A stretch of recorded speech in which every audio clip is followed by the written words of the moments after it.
How you guys? Welcome back to Audrey's reading area, and don't forget to subscribe. The fun and exciting book that I'll be reading to you guys today is Leola and the Honeybears.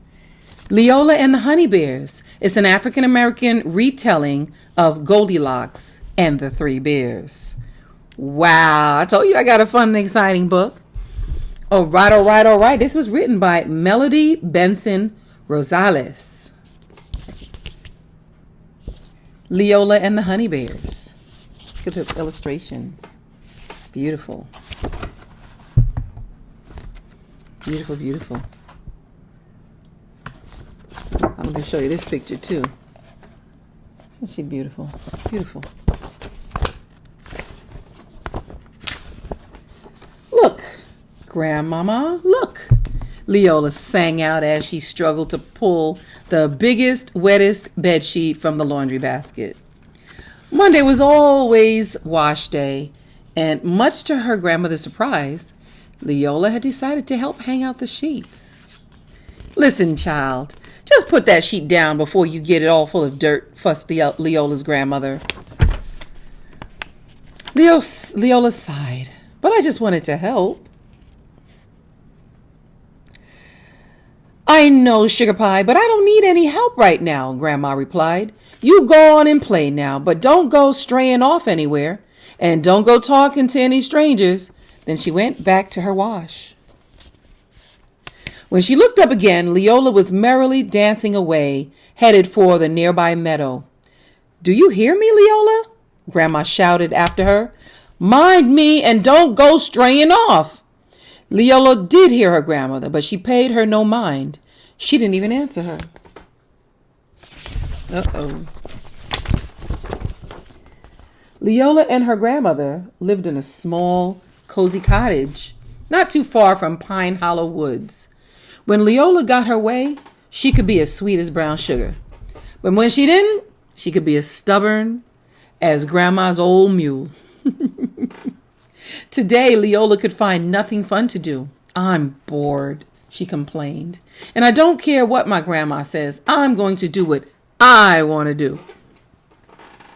Suddenly, Leola caught the sight of some milkweed seeds blowing in the breeze across the meadow. Ooh-wee, she squealed as she watched the silky pods float farther and farther from the cottage.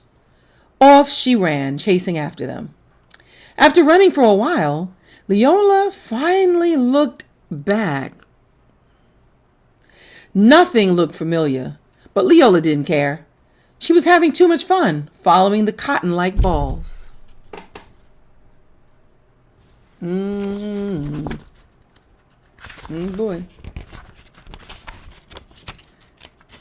The cotton-like balls.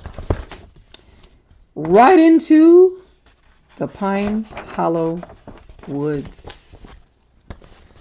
Doesn't that look a little scary?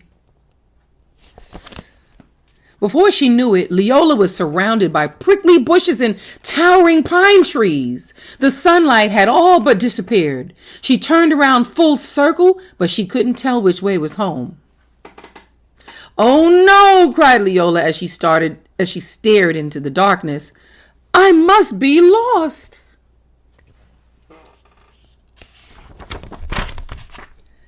Now, way down deep in the Pine Hollow Woods stood a charming little inn. It was owned by a family known as the Honeybears.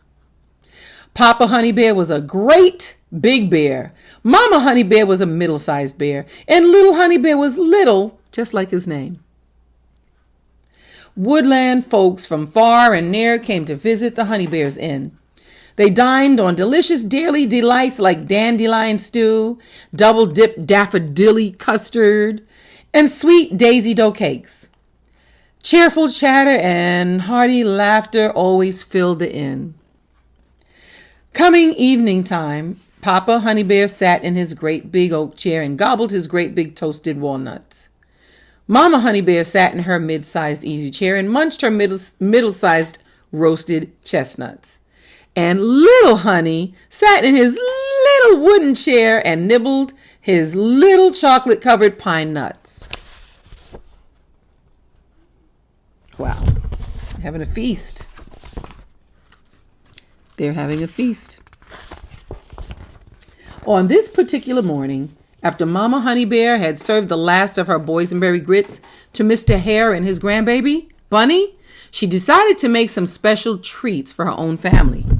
She baked a great big plum pie for Papa Honeybear and a middle-sized rose petal cobbler for herself and a little huckleberry tart for little Honey.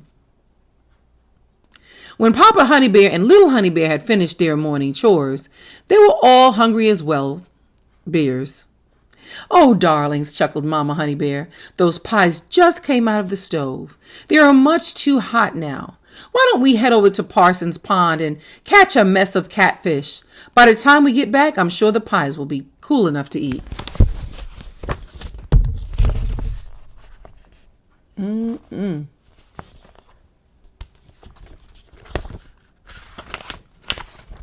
Meanwhile, poor Leola was still wandering around the deepest, darkest part of the Pine Hollow woods. "I promise always to listen to my grandmother, no matter how much I want to do what I want to do," Leola said. "Just please let me find my way back home, please." While weary and confused, Leola plopped down on a damp patch of ground. Suddenly the cool forest air filled with a warm, sweet smell. "That must be my grandma's crackling biscuits baking," said Leola. "Now I know I can find my way." But before Leola could finish, old Mr. Weasel came slowly slinking by. "Howdy, sweet little missy," he said in his oily voice. Old Mr. Weasel gave a sly smirk as he hungrily licked his lips. Leola quickly hopped to her feet at the sight of the stranger. Old Mr. Weasel laughed out loud. Now, child, I didn't mean to scare you none." He slithered around this way and that. "I'm just wanting to eat you whole." He just wants to eat her. Wow. With that, Leola took off running as fast as her feet could carry her, following the sweet smell that still filled the woods. Soon she came to a large clearing. As Leola wiped the sweat from her brow, she saw a little house in the distance. "That must be a stranger's house," Leola thought to herself as she looked back over her shoulder for old Mr. Weasel. "I know my grandma told me about strangers, but I can't go back because old Mr. Weasel will eat me for sure." So Leola headed straight for the Honeybears Inn. She knocked on the heavy wooden door, but no one answered. The door was open just a little, so she poked her head in. "Hello," Leola hollered. "Hello? Excuse me, please. Are you folks in?" Still no one answered.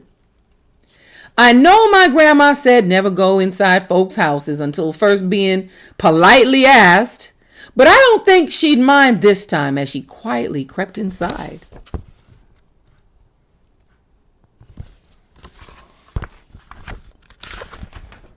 The first thing to catch Leola's eyes were the tasty-looking treats sitting out on the kitchen counter.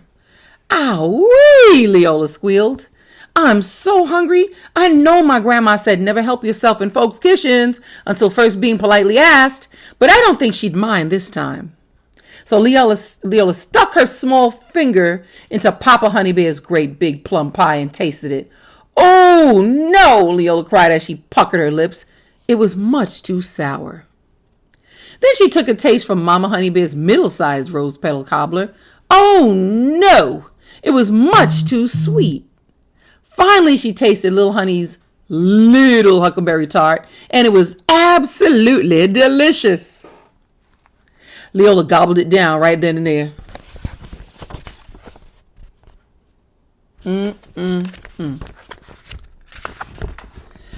"Oh, I'm so tired," Leola said as she let out a big yawn.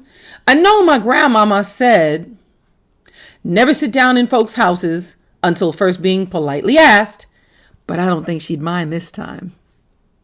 Leola was beginning to feel right at home. First, she sat in Papa Honeybear's great big chair, but it was much too hard, and so were his toasted walnuts. Then she sat in Mama Honeybear's middle-sized chair, but it was much too soft, and so were her roasted chestnuts. Finally, Leola sat in little Honeysuckle's little wooden chair. It felt like it was made just for her. And she loved his chocolate-covered pine nuts. She ate every one. Yummy, yum, yum.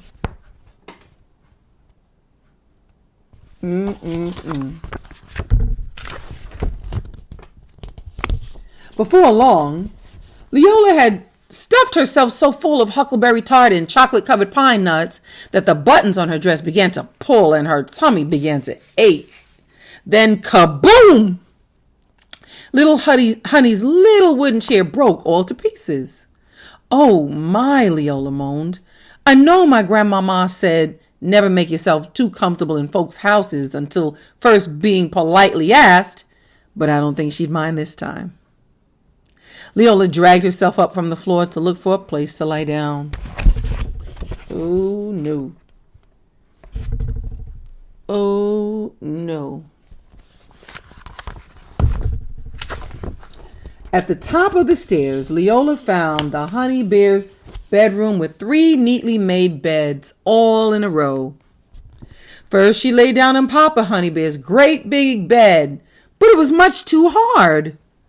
Then she lay down on Mama Honeybear's middle-sized bed, but it was much too soft.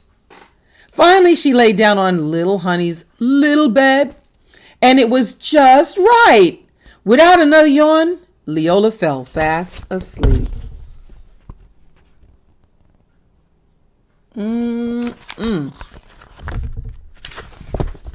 By this time now, the Honeybears were on their way home, laughing and singing their favorite fishing song.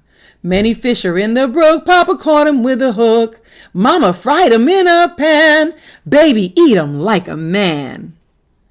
When Papa Honeybear swung open the door, the Honeybears could not believe their eyes.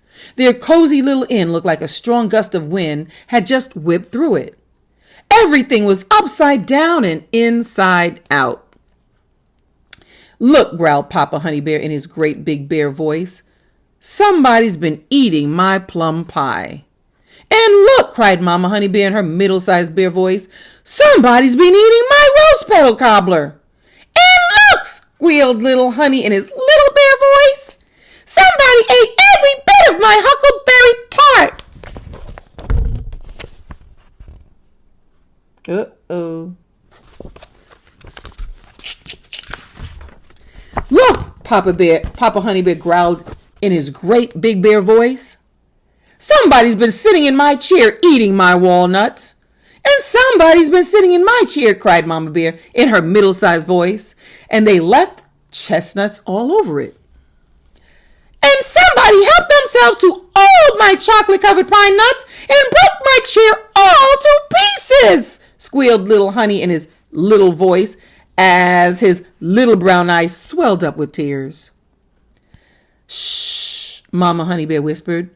What's that strange sound? With Papa Honeybear leading the way, they all tiptoed up the stairs. They crept past Papa Honeybear's great big bed and around Mama Honeybear's middle-sized bed and until they reached Little Honey's little bed, and they gasped at what they saw. Look, squealed Little Honey, a stranger.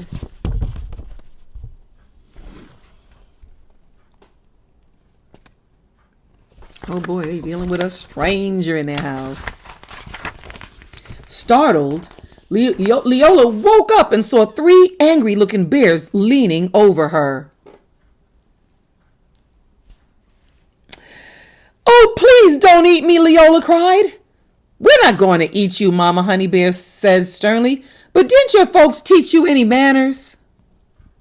Yes, ma'am, Leola stammered. My grandmama always told me never to go into folks' houses and never to help yourself in folks' kitchen. And never ever sit down and make yourself too comfortable until first being politely asked. But I couldn't find my way back home, and old Mr. Weasel tried to eat me, and I was so scared and hungry I didn't think anyone would mind just this time.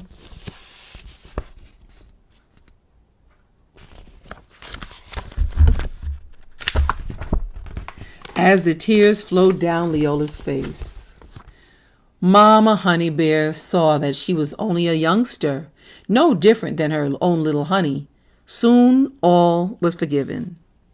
Mama Honeybear took her best straw basket, stuffed it full of scrumptious treats, and covered it with one of her prettiest lace dollies. As she handed the basket to Leola, Mama Honeybear called to Miss Blackbird, who was hovering overhead. Miss Blackbird, would you mind guiding this child back home? We don't want her getting lost again. Why, surely, Mama Honey, said Miss Blackbird replied. But we need to get going, child. It'll be dark soon. Mama Honeybear gave Leola a tender goodbye bear hug. You were lucky this time, Leola, she said, but you might not be the next. Your grandmama told you right. She must love you very much. Leola had taken only a few steps down the path when she turned to wave at her new friends. Mama Honeybear pulled Little Honey extra close, and Papa Honeybear put his arms around her as they all waved goodbye.